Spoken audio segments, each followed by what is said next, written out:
Welcome to the Pope St. John the 23rd Vocation Podcast with Msgr William Fay. Here at Pope St. John the 23rd Seminary, we realize it's never too late to respond to God's call. If you're a man 30 or older discerning a possible call to the priesthood, or someone who supports these later vocations, this is the podcast for you. Good day, everybody. My name is Msgr Bill Fay, and I'm welcoming you to the podcast, Never Too Late, at Pope St. John the 23rd National Seminary, just outside of Boston. We want to thank you, as always, for your faithful dedication to the podcast.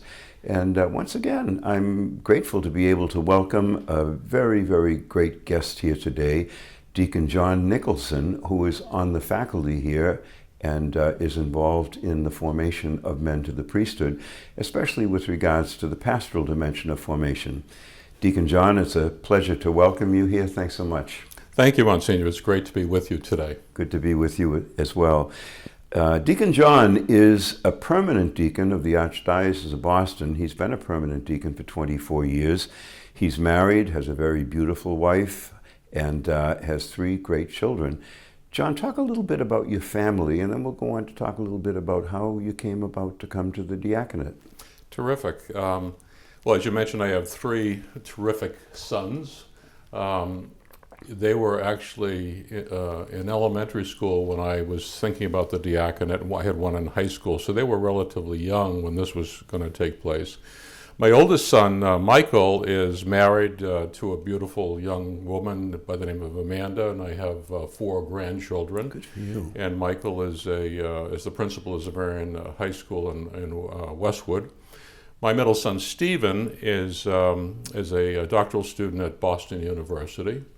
He had spent about 11 years with the Society of Jesus and decided it wasn't the right fit for him at that time, but he's pursuing a doctorate in theology.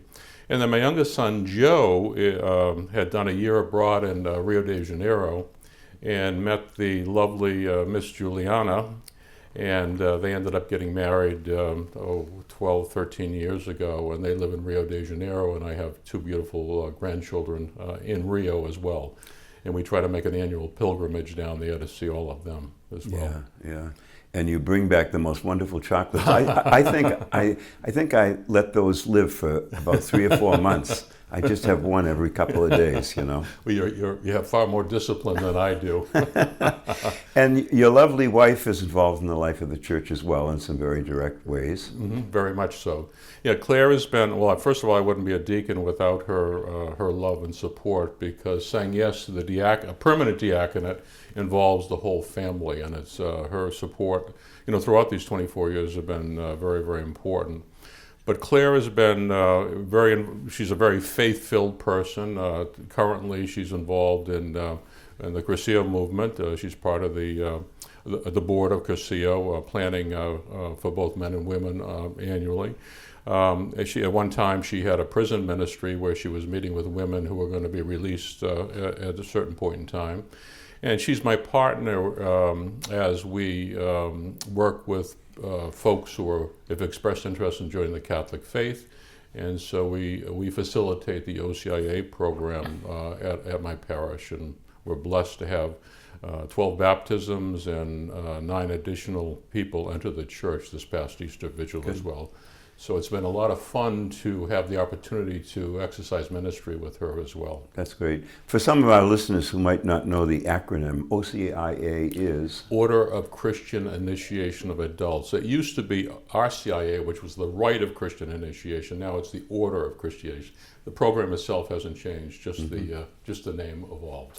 And does that program start generally in the fall and conclude at Easter? At my parish it does, typically around September, and then it always concludes at the Easter Vigil for those folks who are interested in taking the next step. We assure them as they start this journey that it's their journey, and there's no expectation that, however this may work out, if they want to move forward, great.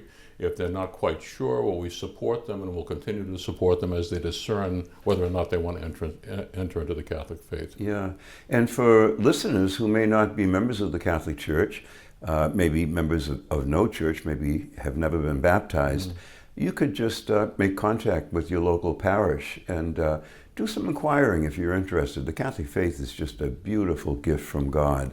And, I would encourage you, if you've been at all near to being attracted to it, to check in with the local Catholic Church and to see what it is.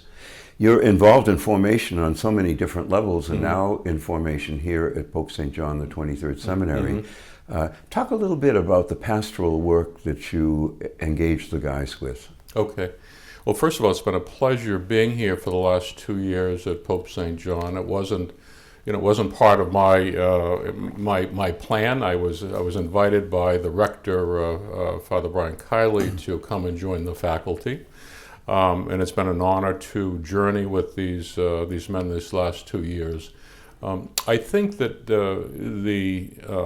the goal of pastoral formation is to take the elements that are learned here at the seminary, the human, the intellectual, the spiritual formation, and put them in real-world applications.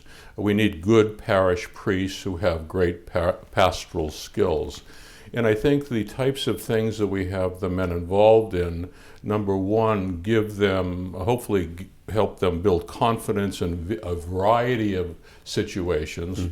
And secondly, and as importantly, to see the face of Christ in those that they minister to. As an example, I'm a big fan of hospital ministry. I did it myself between my 3rd and 4th year of diaconate formation. And you never know as you knock on the hospital door what you're going to find behind it. And I think, getting comfortable with an unknown situation, and also getting comfortable with just being a ministry of presence, being comfortable in the silence, because sometimes that's what people need. So we have 2 folks at the Brigham and Women's Hospital in Boston, and local Elizabeth Seton Nursing Home in Wellesley. Another ministry that I'm very fond of is prison ministry. I had been involved for 15 years at MCI Framingham, coming in on Sundays when a priest wasn't available to say Mass, and myself and a deacon classmate would run a communion service, in the absence of a priest.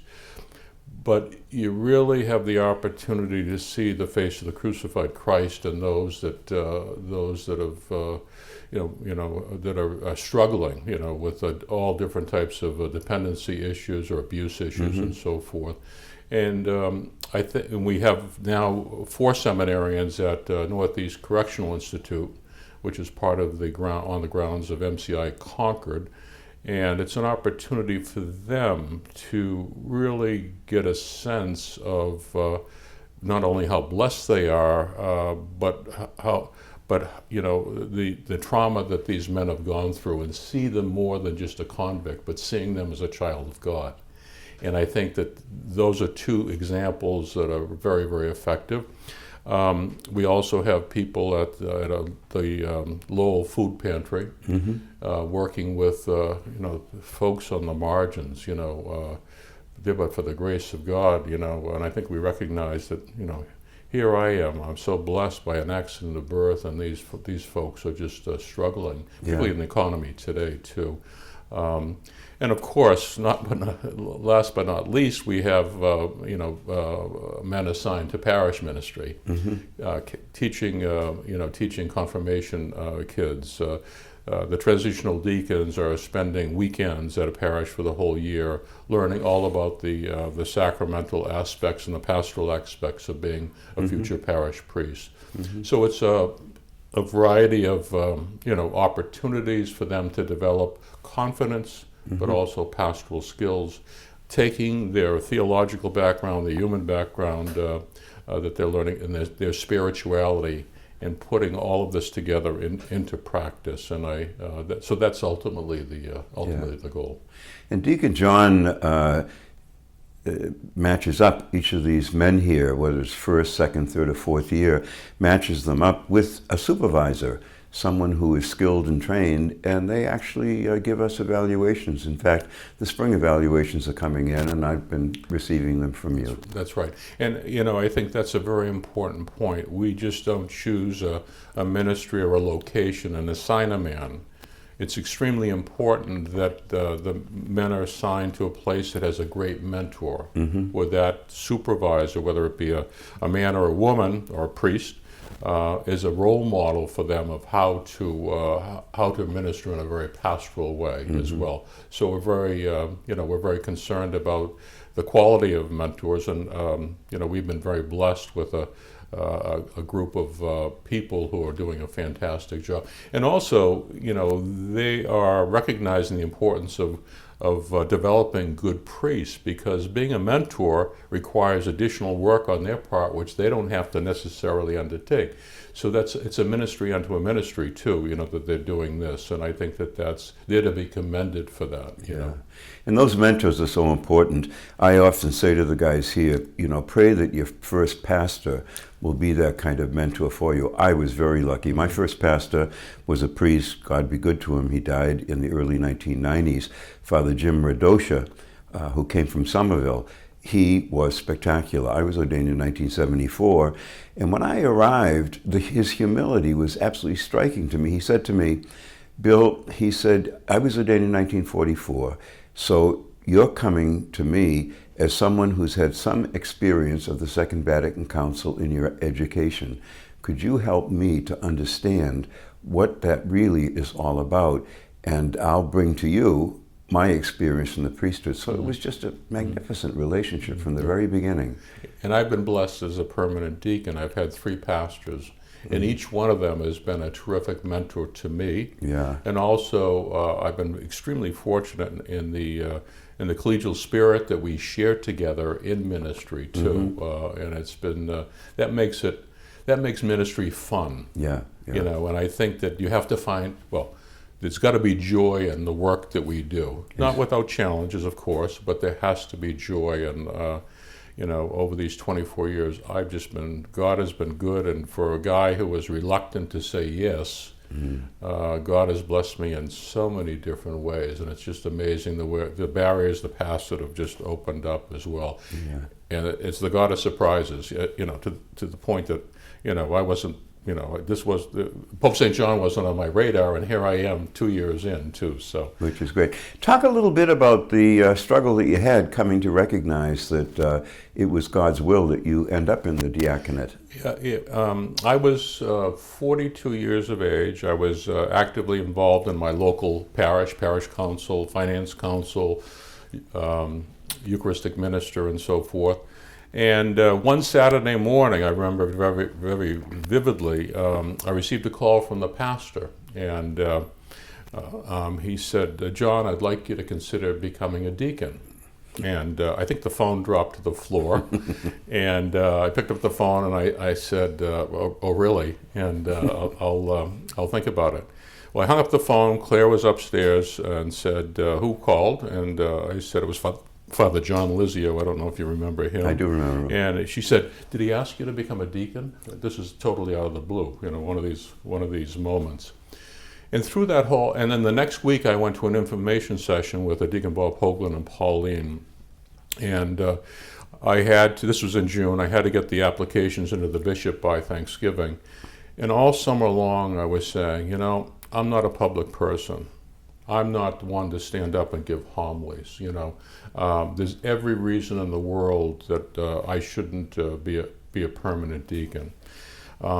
Driving back from the information session, which occurred a week after I was asked to consider it, Pauline Hoagland, Bob Hoagland's wife, said to me, John, keep saying yes. And if you keep saying yes, then if it's meant to be, as you discern, the path will become a lot clearer. And throughout my struggle, I had put the application in my desk drawer, and it was there for July, August, September. And in October, I said, I need to just pull that out and do something about it. Well, I did. And then, of course, once I went through all the testing, psychological testing, application, and everything, I was accepted the following June. And but the interesting thing was, I knew that in my 4 years of formation, I knew that I was where I was supposed to be. considering a call, or maybe even reluctant to hear God speaking to them, is to be open and keep saying yes. And if it's meant to be, the path will become much clearer. And as one who was hesitant, I can tell you that it's been a grace-filled 24 years. When you say yes to God, the blessings flow. And it's been a grace-filled 24 years, not only for myself, but as a permanent deacon, for my family as well, and for my wife Claire. And it's just our life went in a direction that we never totally anticipated.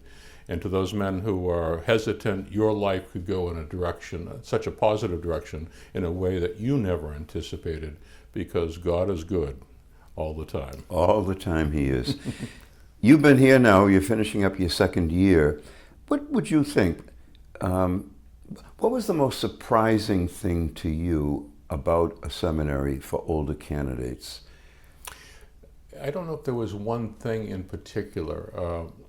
First of all, I'm impressed with the life experience, the broad life experiences that the men bring here. Mm-hmm. Secondly, I'm impressed with the maturity. Of course, that comes with age and experience as well. That means an awful lot to me as well. Third, the collegial spirit that the men share. It's support. Different walks of life, different backgrounds, but the men support each other in a very collegial way. And those are all great ingredients for having a successful environment for not only for academics but for camaraderie and collegial spirit as well. So nothing specifically surprised me, but it's just the men have been a joy to work with. And I was just talking with Father Kevin Daly this morning at breakfast, and it's we're now at a bittersweet portion of our year where 9 men or 8 men will be leaving, as they should, leaving the nest and becoming priests, receiving holy orders, becoming part of the presbyterate. And there's joy and there's sadness to see them, go as well too. So it's very rewarding to hopefully played a small role in their formation. Mm-hmm. I'm hoping that I could be in touch with some of the alumni from here who are now priests and have been priests for a number of years, and to bring them into the podcast to talk about what their experience has been and how the seminary was positive for them or challenging in terms of getting to become good priests, mm-hmm. which is such a good thing. Yeah, and I think that's great information to have too, and it gives us tools to hopefully help other people who are on the fence, other men who are on the fence, just take that step into a beautiful new world. Yeah, and one of the things that the men here, at times, not everybody, but at times they'll experience it, it's kind of what we call the imposter syndrome. They arrive here and they say, I wonder how long it'll take them to catch on to me that I really don't belong here. Mm-hmm. And the fact of the matter is, there's no attitude like that whatsoever. We trust in God's grace, and men who come here come obviously with the strong recommendation of their bishop and their vocation director and others. And we delight in just seeing the growth that takes place in them. And they're getting beyond that, by God, this really is real, and God is doing something special with me. Absolutely. Yeah.